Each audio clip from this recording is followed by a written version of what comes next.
compartir con ustedes la palabra del Señor. Espero que sea de provecho para sus vidas. Bien, hermanos, la palabra del Señor hoy día se va a ubicar en la segunda carta de Pedro, en el capítulo 2. Pero antes de dar lectura vamos a orar para que el Señor nos guíe. Señor y Padre, queremos agradecer el privilegio que tenemos de ser expuestos a su palabra.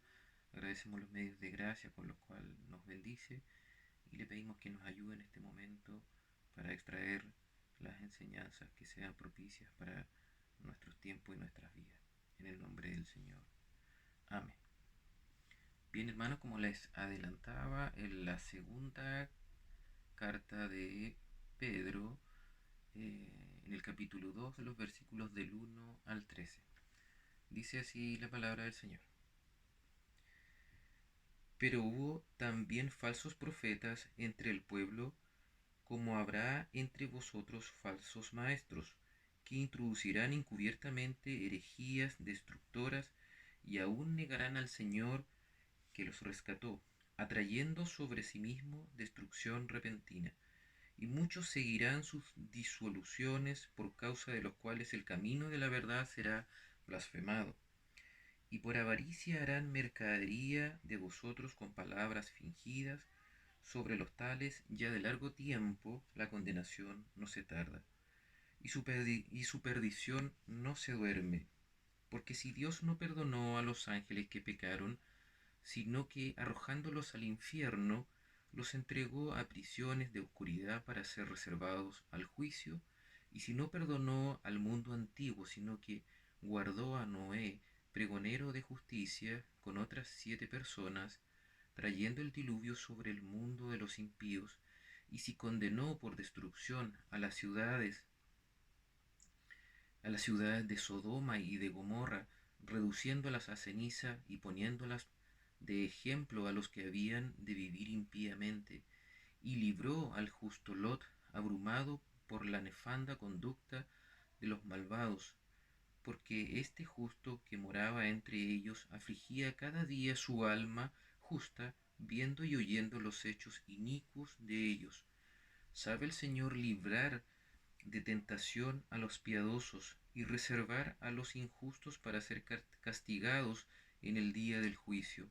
Y mayormente a aquellos que siguiendo la carne andan en concupiscencia e inmundicia y desprecian el señorío, atrevidos y contumaces, no temen decir mal de las potestades superiores, mientras que los ángeles, que son mayores en fuerza y en potencia, no pronuncian juicio de maldición contra ellas delante del Señor. Pero estos, hablando mal de cosas que no entienden, como animales irracionales, nacidos para presa y destrucción, perecerán en su propia perdición, recibiendo el galardón de su injusticia, ya que tienen por delicia el gozar de deleites cada día. Estos son inmundicias y manchas, quienes aun mientras comen con vosotros se recrean en sus errores.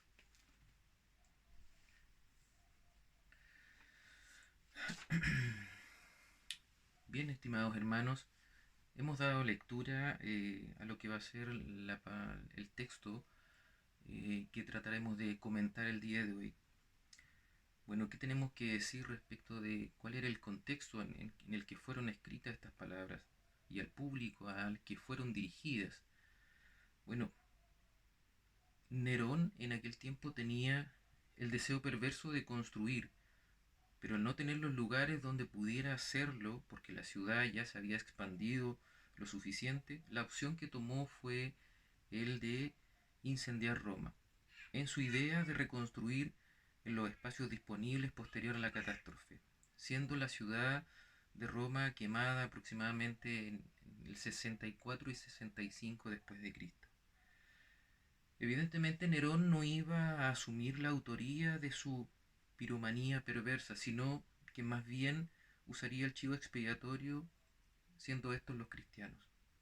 No fue difícil entonces para los romanos, que habían quedado sin casa y sin esperanza, iniciar una intensa persecución contra el pueblo de Dios, que abarcó lugares del Asia Menor como Ponto, Galacia, Capadocia, Asia y Bitinia, debido a que a estos se les catalogaba como hostiles, aliados de los judíos y rebeldes a la cultura romana. En este contexto, Pedro entonces ya había escrito una primera carta a los mismos oyentes. En este caso, la primera carta era para alentarlos a vivir piadosamente y sufrir los padecimientos en consideración del retorno inminente del Señor Jesucristo. Y ahora, producto de la persecución, encarcelado y a la espera de ser martirizado, escribe esta segunda carta alrededor del 67 a 68 después de Cristo, poco antes de su muerte, donde el énfasis de esta carta está en exhibir, estorbar y derrotar la invasión de los falsos maestros de la Iglesia.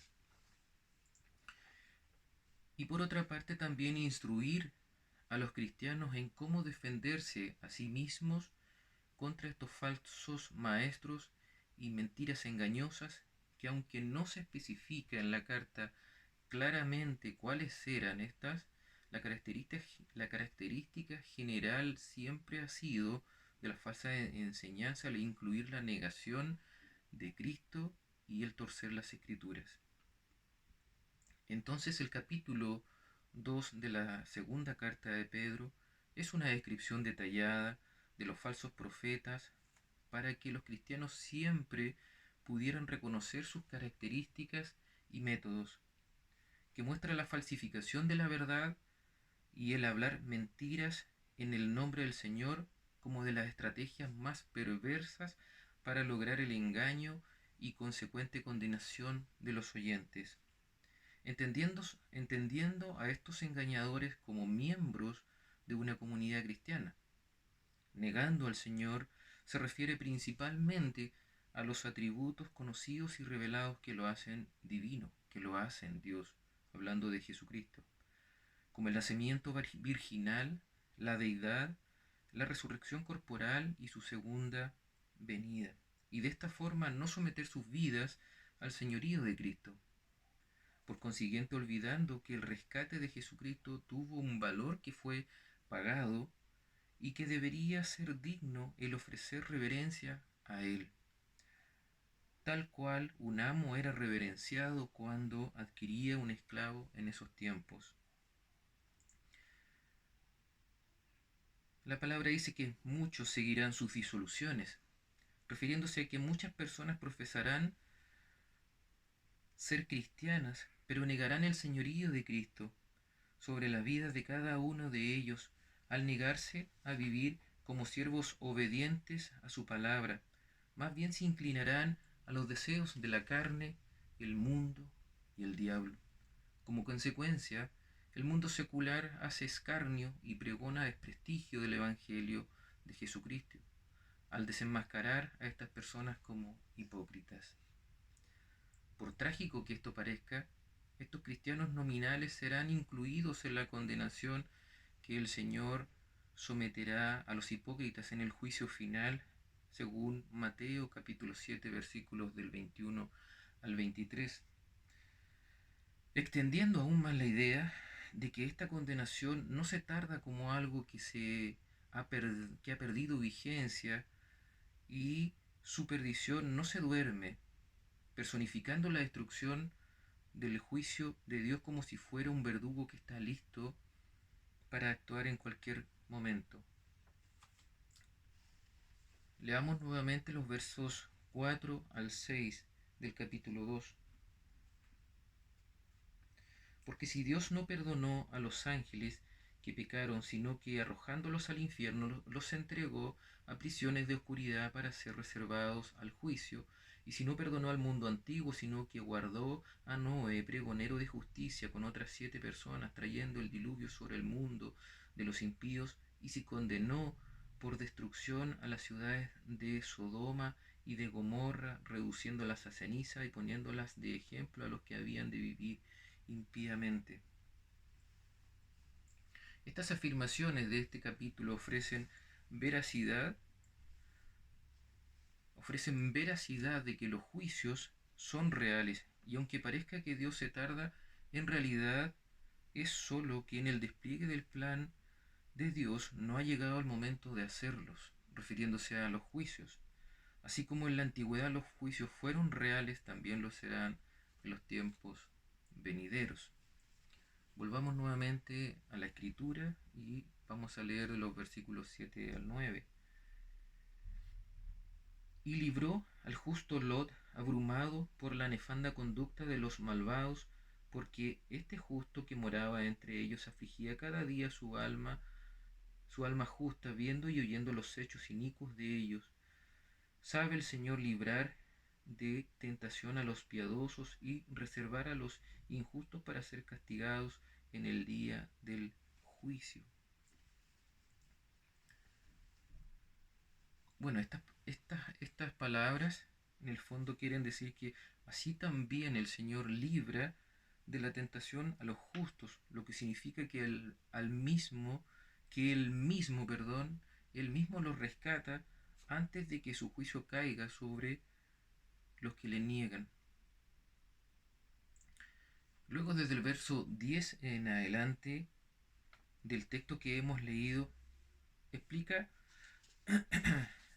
bien claramente cuáles son las características identificatorias de los falsos maestros, que es, por una parte, la lujuria y la arrogancia, que son disposiciones que no necesariamente se pueden ver a simple vista. Por supuesto que la arrogancia es imposible de esconder porque es una actitud que es transversal al carácter, pero la lujuria permanece mayormente escondida, excepto que la voluntad sea sobrepasada y se pierda la vergüenza al cuestionamiento y crítica de los hijos de Dios, refiriéndonos, obviamente, a los que constituyen la comunidad cristiana.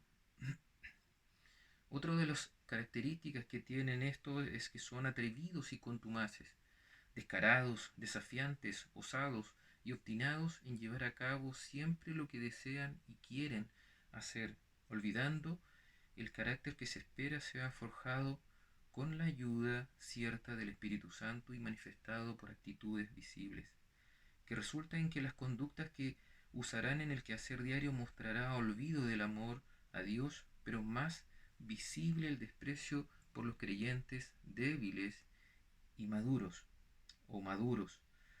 haciendo lo que no conviene con sus vidas, llevando a cabo patrocinios partidistas que socavan la sociedad y fomentando pugnas al interior del pueblo de Dios. Pecar de día sin el encubrimiento nocturno era algo que había tocado profundamente en la moralidad de la sociedad romana y evidentemente estaba permeando también la iglesia de aquel tiempo, donde el texto muestra la intención de que los falsos maestros participaban de reuniones de camaradería y se sentaban con los cristianos en banquetes de coinonía en la iglesia, pero que aprovechaban estas mismas instancias para ser inmorales y arrogantes y corromper el compañerismo cristiano. Tal es la maldad e ignorancia que la palabra los llama animales irracionales, insensibles al poder sobrenatural de demonios y ángeles santos, que son blasfemos y ridiculizan acerca de lo que no conocen como el reino espiritual. Siendo los ángeles mayor en fuerza y potencia, no pronuncian juicio de maldición, sino que siempre reverencian a su Señor, y aun los ángeles caídos tienen habilidades sobrehumanas.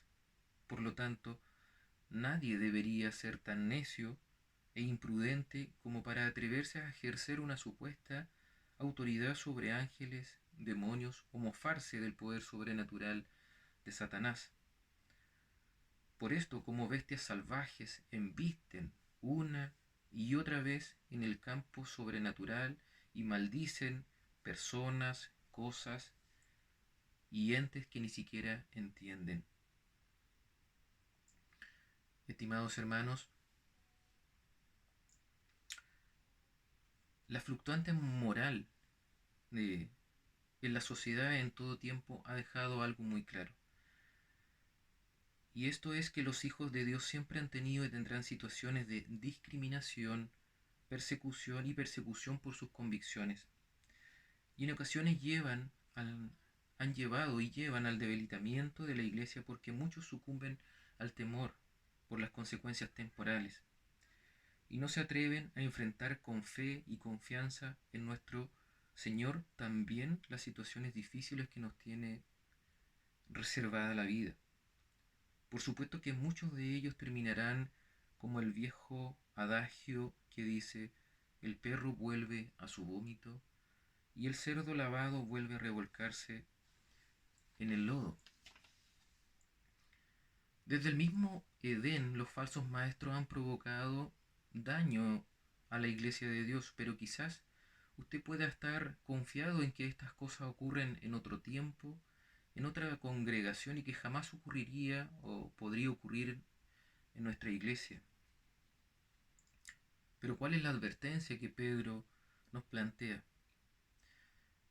Y es que vendrán, dice la palabra, vendrán falsos maestros que introducirán encubiertamente falsas herejías destructoras. Por lo tanto, estemos apercibidos de los detalles, primeramente de nuestra forma de vivir el Evangelio, pero también de aquellos que vengan o sean nuestros invitados a la congregación, para identificar las ideologías contrarias a la cosmovisión cristiana y poder combatirlas fervientemente con las herramientas espirituales que el Señor nos ha dejado. Debemos tener en consideración que si somos negligentes en el punto anterior, tendremos que padecer las consecuencias de nuestra actitud y afrontar probablemente el desprestigio de una sociedad rebelada contra Dios que no perderá la oportunidad de hacer escarnio lo más que pueda de nuestras disidencias e hipocresías. Seamos valientes en un mundo contra Dios que seguirá avanzando y acumulando juicio para el día del juicio. Recordemos que el Señor Jesús es y será siempre nuestra fortaleza, porque aunque todos le negaren, Él es fiel. Cuánta certeza, hermanos, de confianza y esperanza nos deben dar estas promesas para no decaer en nuestra vida espiritual. Ese ha sido el devocional de hoy, queridos hermanos. Que el Señor les bendiga.